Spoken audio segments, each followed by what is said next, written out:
Selamat pagi, perkenalkan nama saya Alma Lubis Tambuk Ki1A1 18088.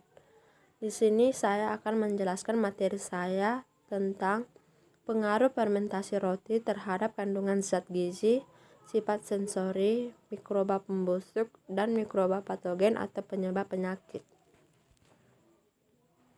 Langsung saja, pengaruh fermentasi terhadap kandungan zat gizi. Yang pertama, kandungan protein.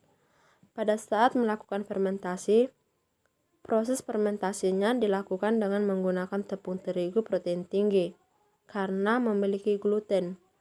Gluten merupakan satu-satunya jenis protein yang hanya terdapat di dalam terigu. Gluten merupakan komponen-komponen protein yang mempunyai sifat elastis saat tercampur dengan air. Pada saat terjadinya proses fermentasi, gluten tersebut mampu menahan gas yang terbentuk sehingga volume roti dapat mengembang dan menghasilkan pori-pori yang seragam pada bagian dalam roti.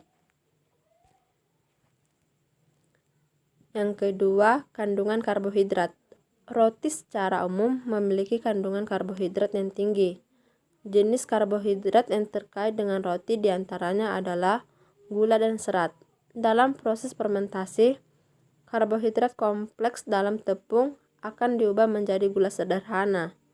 Karbohidrat dalam pembuatan roti dilakukan untuk menyediakan substrat yang lebih mudah dalam proses hidrolisasi enzim yang dihasilkan oleh Yeast sehingga diperoleh gas karbon dioksida sebagai hasil fermentasi. Gas ini akan mengembang pada waktu dipanggang.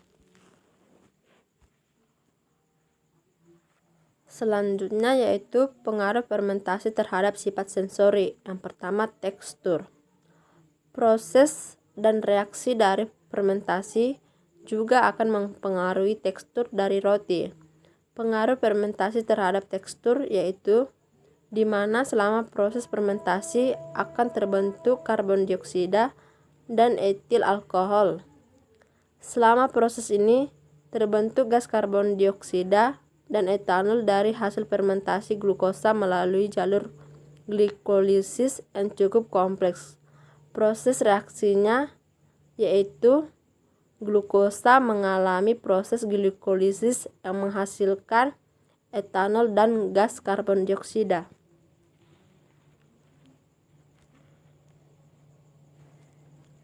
Gas karbon dioksida yang dihasilkan selama proses fermentasi akan terperangkap di dalam lapisan film gluten yang impermeable. Gluten adalah protein yang diperoleh dari penambahan tepung terigu dalam adonan roti. Kandungan gluten terdiri dari glutenin dan gliadin. Gluten memiliki sifat yang elastis yang mampu menahan gas dan menyebabkan pengembangan pada adonan roti. Gas akan mendesak lapisan yang elastis dan ekstensibel yang selanjutnya menyebabkan tekstur adonan mengembang. Yang kedua, flavor dan rasa roti. Selama proses fermentasi terjadi, selain dihasilkan gas karbon dioksida, juga dihasilkan alkohol dan asam-asam organik. Asam-asam ini akan menyebabkan penurunan pH adonan. Adanya pembentukan alkohol dan penurunan pH secara langsung akan berperan sebagai pembentuk flavor dan rasa pada roti.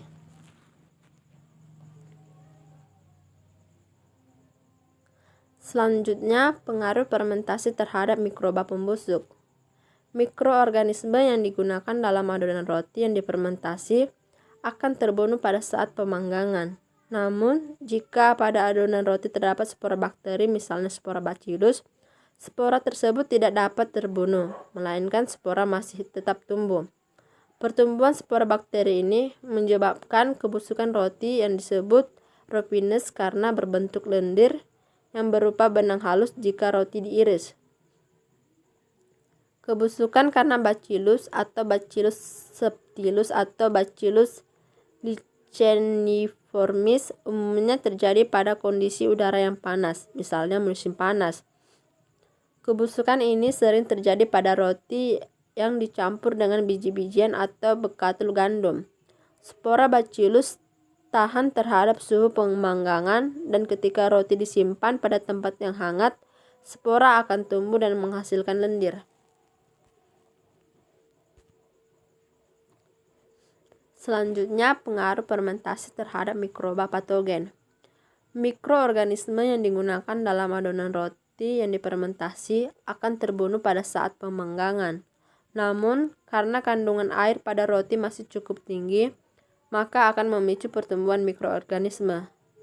Air bebas yang tersedia pada roti untuk pertumbuhan mikroorganisme atau disebut AW atau aktivitas air berkisar pada nilai 0,95 sampai 0,98.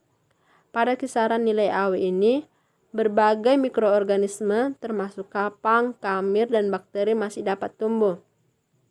Pada umumnya, mikroorganisme yang tumbuh cepat pada roti adalah kapang, sehingga kapang merupakan pembusuk roti yang utama. Hal ini disebabkan karena kapang membutuhkan air yang lebih sedikit dibandingkan dengan bakteri.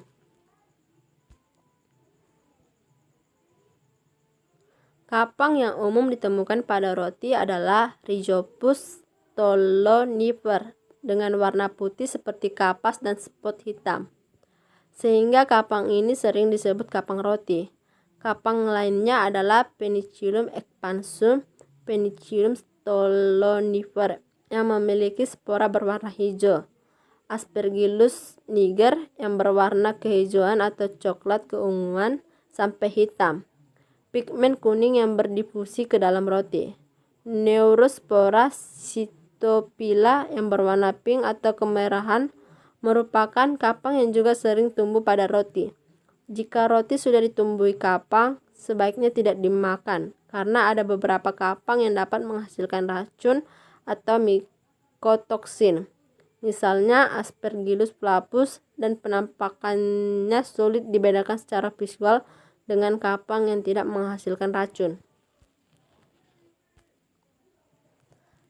Demikian presentasi materi saya, kurang dan lebihnya mohon dimaafkan. Terima kasih.